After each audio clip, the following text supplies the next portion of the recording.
Hi my dear students, welcome back to today's biology class. In this class, we'll be starting a new chapter, that is the neural control and coordination. Okay, neural control and coordination is under the control of the nervous system. As you know, the nervous tissue, groups of nervous tissues forms the organs, and all the organs together forms the nervous tissue or the nervous system. Okay, and so the nervous system is controlling and coordinating all the activities in our body. It is under the control and coordination of the nervous system. So we'll study in detail about the nervous system in this chapter. As you know, this chapter includes the nervous system, basic unit of the nervous system, about the neuron, how the impulses are transmitted across the neuron, what are the different types of neurons, types of axons, as well as what is central nervous system and peripheral nervous system. These are the topics coming under this chapter. So each one will go through that. So first we'll start with the central nervous system. Okay, as I told you, the nervous system includes what and all. First we'll see what and all includes the nervous system. The nervous system includes the brain, spinal cord and the nerves associated with it. So we'll begin with the basic unit of the nervous system, that is the neuron.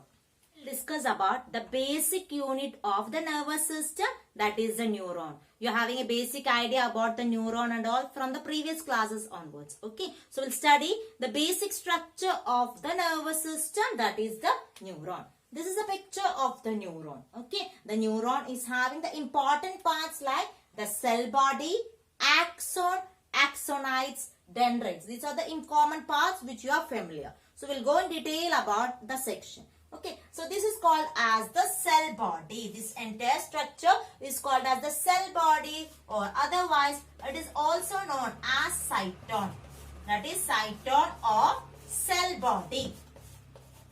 And this cell body contains the nucleus. This is the nucleus of the neuron. The cell body contains the nucleus. And within the nucleus, you can see the cytoplasm is present. Okay, the cytoplasm of the neuron, we call it as neuroplasm. The cytoplasm of the neuron is called as neuroplasm. Okay, and as I told you, you can see so much of mitochondria are present in the neuroplasm. Mitochondria are present in the neuroplasm. And these are the mitochondria. As you know, this mitochondria is providing the energy. This mitochondria is providing the energy to do the various vital activities and all. And you can see the dots which I represent in the neuroplasm, that is the Nissl granules. They are regarded as the Nissl granules. N-I-S-S-L-S. Nissl granules are important for the protein production. Nissl granule mainly composed of RNA. Okay, so this is about the cytoplasm or the cell body or the cyton of the neuron.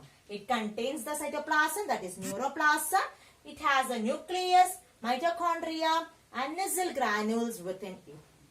And from the cell body arises the branches of nerve fibers. We call it as dendron. This is known as the dendron. Okay. And the branches of the dendron are called as dendrites.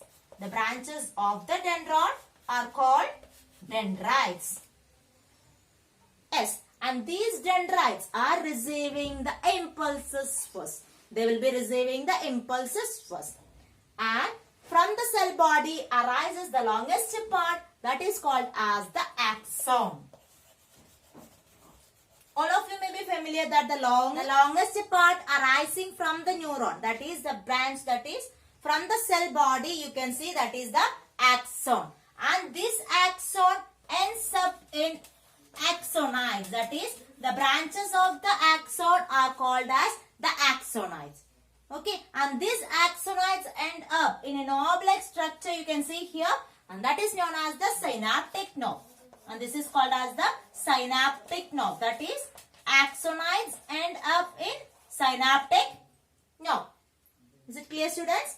And this axon is covered by a sheath-like structure, and this is known as the myelin sheath. This is known as the myelin sheath, which is protecting the axon, and it is acting as an insulator, protecting the axon. So these are the parts of the neuron. That is, it has a cell body. Within the cell body contains the nucleus, that is the neuroplasma, Nissl granules, mitochondria, and the branches arising from the cell body, we call it as dendron, and the branches of the dendron, we call it as dendrites. Is it clear? And from the cell body arises the longest part called axon, and within the axon you can see there it is having axoplasm. Okay, it is also having axoplasm. Cytoplasm of the axon is called axoplasm, and it is covered by a membrane, that is myelin sheath. The branches of the axon are called axonites, and they end up in synaptic node. So this is about the basic structure of the nervous system, that is the neuron. So we'll study about what are the types of neuron. Okay, next is called as the types of neuron. Usually, the neurons are classified into different types based on the presence of axon and dendrite. How many axon is present in them or how many dendrite is present in them. Accordingly, it is been classified. The first one is called as a unipolar neuron. Unipolar neuron. Unipolar neuron. In case of unipolar, from the name itself it is clear. Unipolar neurons are those with only one axon. Dendrite is absent in them. You can see the structure of the unipolar neuron here. It is having only one axon on the cell body. Dendrites are absent in them. And such neuron, you can see them in the embryo cells. You can see them in the embryo cells. Next type of neuron is called as the bipolar neuron. Bipolar neuron. You can see that is bipolar neuron. In case of bipolar neuron, you can see the picture. It is having one axon and one dendrite or dendron. It is having one axon as well as one dendrite or a dendron. Okay, yes, this is called as bipolar neuron, and you can see bipolar neurons are present in the retina of our eye. They are present in the retina of our eye. Third type of neuron, it is called as the multipolar neuron. From here it is clear for you. Multipolar neuron. Multipolar neuron means it consists of one axon. In all neuron, it is having only one axon, and it is having one or more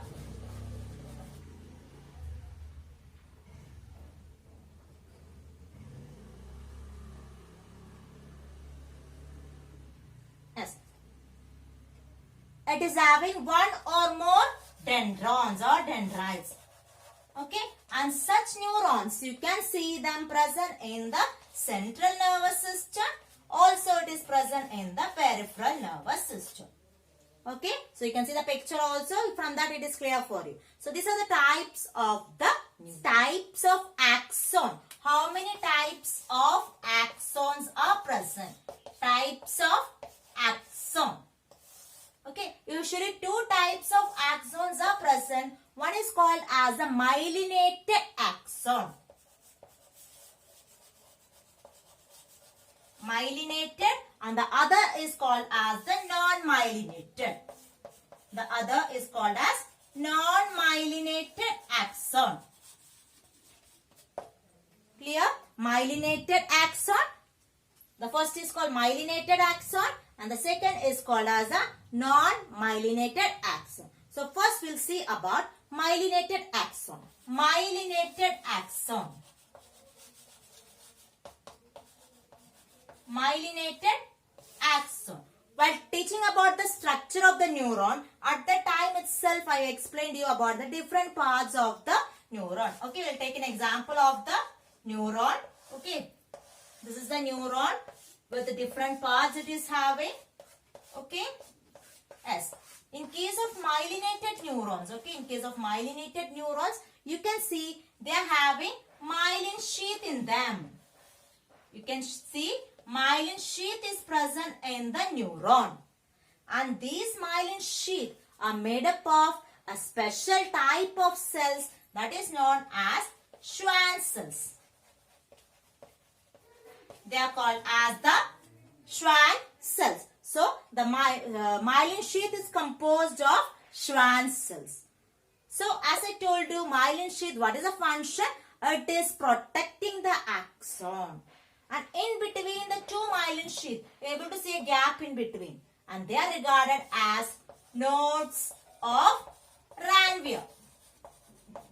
They are called as nodes of Ranvier. So, the gap in between the two myelin sheath, we call it as the nodes of Ranvier. Okay, and the myelin sheath is made up of white matter. A white color area is formed in the myelin sheath and it is known as white matter. That is known as the white matter which is present in the myelinated axon. And you can see this myelinated axon in case of cranial nerves and spinal nerves. Cranial nerves and spinal nerves composed of this type of myelinated axon. That means myelin sheath is present, which is composed of Schwann cells, and it is having white matter. The white area of the myelin sheath, we call it as white matter, and it is present in the cranial nerves and spinal nerves. It is called as the non-myelinated axon. In them, myelin sheath is absent. Okay, myelin sheath is absent in case of non-myelinated axon, but they have Schwann cells. Schwann cells are present. You can see Schwann cells are present in case of the non-myelinated axon, whereas nodes of Ranvier, okay, nodes of Ranvier are absent. Since myelin sheath is absent, nodes of Ranvier are also absent in case of non-myelinated axon. And you can see a grey color area is present in the nerve fiber of non-myelinated axon, that is regarded as the grey matter. That is regarded as the grey matter. The first one we studied is white matter, which is seen in myelinated sheath, and the grey matter, you can see them in the non-myelinated sheath. And we can find this non-myelinated axon in case of autonomous nervous system. In case of autonomous nervous system, you can find this, as well as in case of somatic nervous system. Autonomous as well as somatic nervous system composed of this type of non-myelinated axon. Based on the function, the neurons are classified into three different types. That is based on the function. Based on the function, the neurons are classified into three types. One is called as the, first one is called a sensory neuron. Sensory neuron. Okay, and the second one is called as the motor neuron. It is classified on the basis of their function only. Motor neuron. And the third type, it is called as the mixed neuron.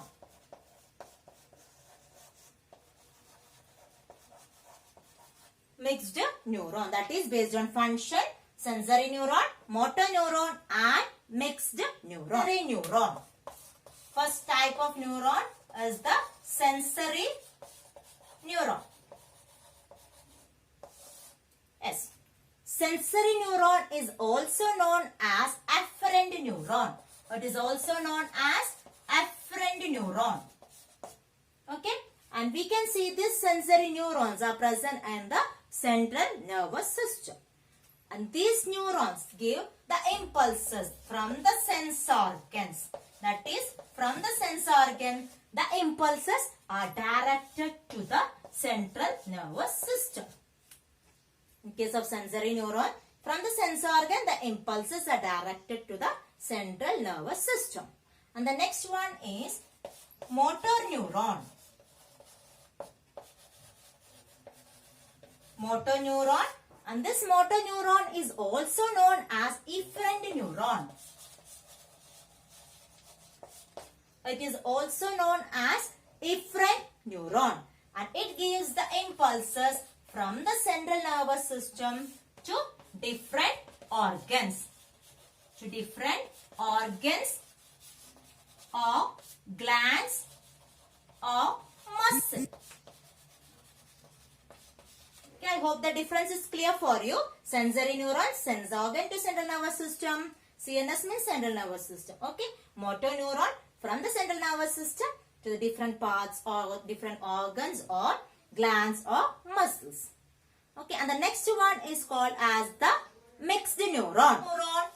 Or it is also known as association neuron, or it is also known as interneuron or ASI. Okay, interneuron. Is it clear? And this is also seen in the central nervous system. Okay, you can see the interneuron is formed between inter, that means in between. You can see in between the axon of the sensory neuron, the axon of the sensory neuron, and in between the dendrite of the motor neuron. Dendrite of the motor neuron. In between, you can see this type of mixed neuron. Okay, and the mixed neurons are present in between the axon of the sensory neuron and the dendrite of the motor neuron. You can see the mixed neuron, or it is also known as interneuron. So this is about the different types of neuron, that is sensory neuron, motor neuron and interneuron. Next topic is called the nerve impulse, and based on this topic we will be studying about how the conduction of the nerve impulse takes place through the membrane. Okay, so nerve impulse is the sum of the chemical, mechanical and the electrical disturbances created by a stimulus on a membrane. So it is depending upon chemical, mechanical and electrical stimulus. That is called as a nerve impulse. So we'll study in detail about how the nerve impulses are conducted through the membrane with a presentation. Okay, in that it will be clear for you how the membrane conduction is taking place, or how the impulse conduction through the membrane is taking place properly. So we'll go to the presentation regarding how it is conducted through the membrane. Now we are going to study about the conduction of the nerve impulse. The conduction of the nerve impulse includes two phases, and one is called as the resting potential phase and the other is called as the action potential phase. So two phases are involved in it. So neurons are excitable cells. They may be stimulated by the physical, mechanical, chemical as well as the electrical stimuli. Okay, these are the stimulus which can stimulate it. And the nerve fiber or the axon is covered by the neural plasma membrane. And the neural membrane has sodium and potassium channel called as voltage gated or regulated channel. And these channel open or close according to the electrical potential over the membrane. You can see here two channels are there, sodium as well as potassium. And the ion charge of the membrane are permeable to ions. That is, the membranes are very much permeable to ions. You can see sodium ions as well as potassium ions are there. More permeable to K plus ions and impermeable to sodium ions. And thereby totally impermeable to proteins as well. Proteins also you can see they are present in the axoplasm. That is the inside of that. And the axoplasm inside has higher concentration of K plus ion. That means potassium ion and negatively charged protein and low concentration of sodium ion. Result the extracellular fluid has low concentration of K plus ions and high concentration of Na plus ion. The differential permeability is maintained by Na plus K plus pump. K plus pumps are also present inside the membrane. So you can see the membrane how it is there. And this is the Na plus K plus pumps present inside the membrane. And Na plus K plus pump, how it functions is, this pump can pump 3 Na plus outside to every 2 K plus ion pumped inside. And this electrical potential across the membrane is an unexcited nerve fiber, and it creates a difference in them. And this is called as the resting potential. When it moves, it creates a potential that is called resting potential, and the membrane is called polarized nerve fiber. And when a stimulus is applied to a site A on the polarized membrane, you can see the sodium channel open and the membrane at the site becomes freely permeable to Na plus ion. This leads to rapid influx of Na plus ion that reverse the polarity of the site. That means the polarity now you can see that is negative at the extracellular fluid and positive at the inside. That is, outer surface membrane becomes negatively charged and the inner becomes positively charged. This reversal of polarity across the two membrane is called depolarization. That means polarity has been changed. Okay, so we call it as depolarization. And this electrical potential difference across the site A is called as the action potential. And this is called action potential. And this action potential travels as a wave along the nerve fiber in a particular direction. And this is known as the nerve impulse. We call it as nerve impulse. And now you can see that we have studied what is happening in site A. At site B, the axon membrane has positive charge at the outer surface and negative charge on the inner surface. As a result, the current flows from site A to site B. You can see the direction it is shown, site A to site B on the outer surface, and current flows from site B to site A in the outer surface. That is inside from site A to B and from outside B to A. Okay, this reverses the polarity at the site and the action potential is generated at the site B. Thus, the impulse generated at site A, you can see the impulse is shown there. And thus, the impulse generated at site A to site B, and the sequence repeats along the nerve fiber. Continuously, this will be repeating along the nerve fiber. And at the peak of action potential, the permeability of the membrane to Na plus decreases, and whereas it becomes more permeable to K plus ion. This is because Na plus channel closes and K plus ion channels start opening. Thus, the membrane regains its original polarity within a second. And this phenomenon, we call it as repolarization. That is, the membrane again comes to the outer surface become positive, the inner surface become negative. That means it is coming back to the original condition. That is called repolarization. And the repolarized nerve fiber undergoes refractive period for a few seconds, during which the original distribution is maintained by Na plus K plus pump. Already I explained where it is present. It is present on the membrane. And Na plus K plus pump actively transport Na plus ion outside and K plus ion inside. This returns the membrane to the resting potential, and the neuron is now ready to receive, and the membrane is now ready to receive another stimulus. Students, I hope it is clear for you how the conduction of the impulses is taking place through the membrane. So in the next class, we will discuss in detail about the nervous system, and that includes the central nervous system and peripheral nervous system. So we'll see in the next class. Thank you.